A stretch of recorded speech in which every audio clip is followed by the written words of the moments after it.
Well, let's stay on this. The struggle of the Ghana Cedi against the US dollar seems to be the biggest bane of the economy.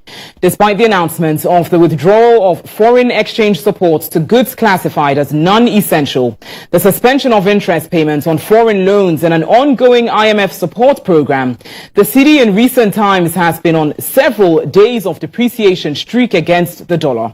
But how bad is the current performance? Will dollarization stop the slide? Awisi Dede has more in this explainer.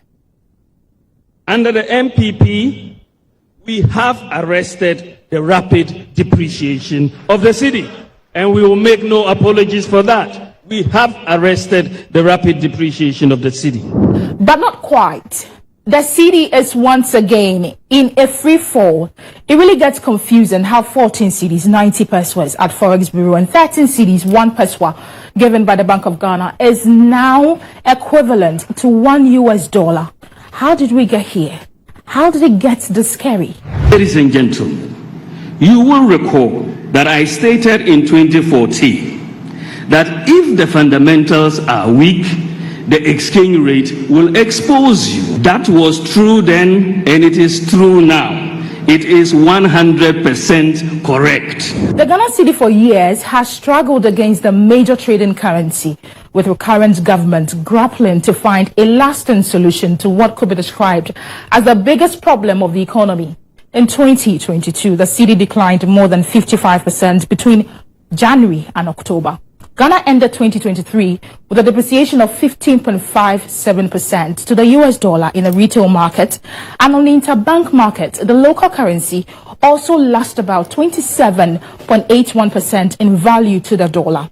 Now, here is why the fall of the cedi hits. When the currency falls in value, import automatically gets more expensive. This means Ghanaian importers of both big and small businesses are struggling to stay in business due to the high cost of import and clearing of goods from the port. An importer buys a product with an exchange rate in mind, only to be hit with an outrageous increment due to how unstable the currency has become. Businessmen and women are almost broke because they are unable to finance already planned shipment. In short, businesses in Ghana are suffering. The ones who manage to meet the high exchange rate are forced to increase the prices of their products because who wants to run to a loss? This comes to how the depreciation of the cedi will contribute to high inflation rate in the local market. In October 2022, inflation surged to 40.4% year on year, driven by higher food and fuel prices in particular. Inflation for locally produced items was 39.1%, while inflation for imported items was 43.7% in October.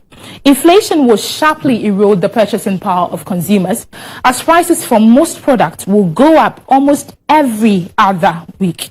Not to talk of the skyrocketing airplane tickets for business, health, or tourism, or should I say soft life trips. As the cedi loses ground against the dollar, travel costs skyrocket for Ghanaians, and those at home face a harsh reality of soaring living expenses. Black market dealings and dollar hoarding only worsens the situation, driving up prices across the board. The cedi seems to have escaped arrest, no longer subdued by IMF bailout, wreaking havoc on fuel and commodity prices, patiently waiting for its next victim. Yet, the government offers no clear roadmap to stabilization, however, leaving Ghanaians to navigate the storm alone. Maybe it's time for Ghanaians to start swapping cornflakes for cocoa, cutting down on import, and alleviate currency pressure. Demand policies that boost export, slash import, and fortify reserves. Things may be better. Did I hear anyone whisper? It is easier said than done. Of course, stabilizing the economy isn't rocket science. If the cedi proves too elusive, let's ditch it for the dollar. Let's dollarize the economy. These were the exact suggestions of Dr. GHOne of the Institute of Economic Affairs. But will this suggestion work? Well, brace yourselves as Bloomberg ranks Ghana Cedi as Africa's third worst performer this year.